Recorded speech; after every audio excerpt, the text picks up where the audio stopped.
200万日本人定居巴西，他们为什么不选择回国？巴西到底有什么好的？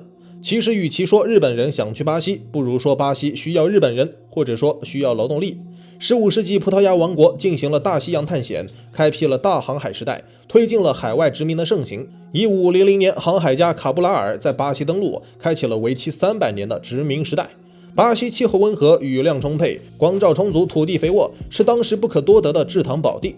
葡萄牙殖民者及时发掘了这一特性，在巴西建造甘蔗园，兴起制糖业。直到今天，巴西仍然是全球最大糖出口生产国。巴西制糖业一日千里，增长飞速，劳动力少的缺陷也暴露了出来。于是殖民者开始购买奴隶来补充劳动力。巴西第一代劳动者是非洲黑人，殖民的300多年间，巴西一共购买了超过400万黑奴。到了1889年，巴西共和国成立，他们面临的首要难题依然是如何解决国内劳动力的问题。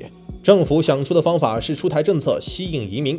第二代劳动者是意大利人，巴西政府承诺给意大利人丰厚的劳动报酬，甚至报销来回路费。优越的待遇吸引了100万意大利人前往谋生，但来到巴西后意大利人却发现这里环境贫瘠，薪资微薄，还不如回到老家发展。于是短期内，多数意大利人又选择了回国生存。1902年，意大利宣布国民不得移民巴西，一是为了保护国民，二是为了防止劳动力外泄。没有了意大利人以后巴西当然要寻找新的劳动力。这时候他们盯上了中国，但从目前来看，巴西的中国人并不算多。这中间又发生了什么事？日本又怎么和巴西扯上关系了呢？200万日本人扎根巴西，到现在都不愿意回国。日本到底有什么阴谋？原本和中国合作的巴西，为什么又和日本扯上关系？巴西在失去了意大利的劳动力以后，盯上了中国，和中国展开了合作，所以巴西的第3代劳动者是中国人。但当时巴西国内轻信黄祸论，认为黄种人会带来不好的灾难，最终双方停止了合作事项。没有了中国人，巴西该咋办呢？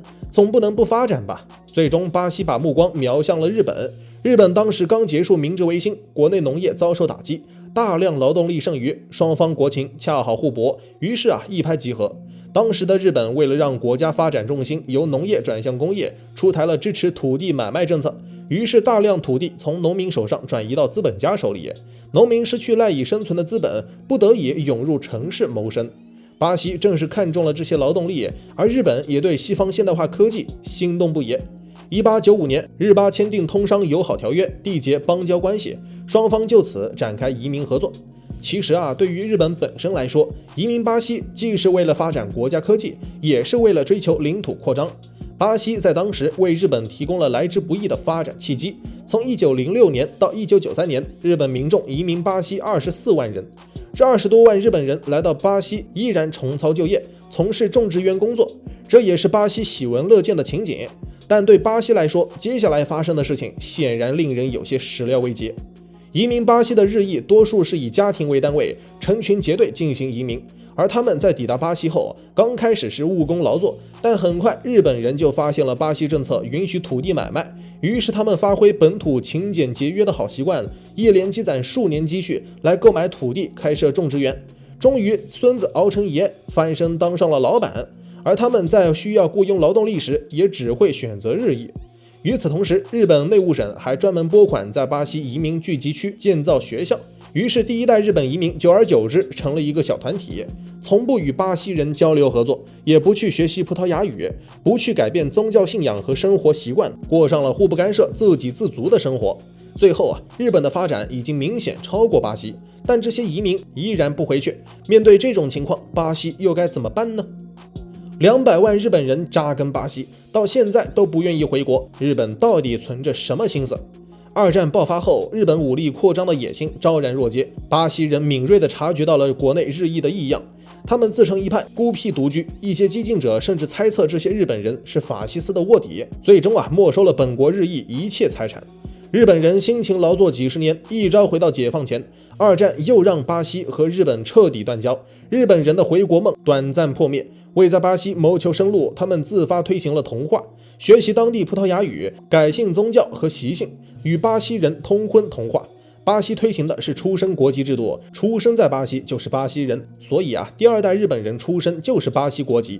他们自幼接受巴西教育，生活在耳濡目染下，与巴西人无异，成为了地地道道的巴西人。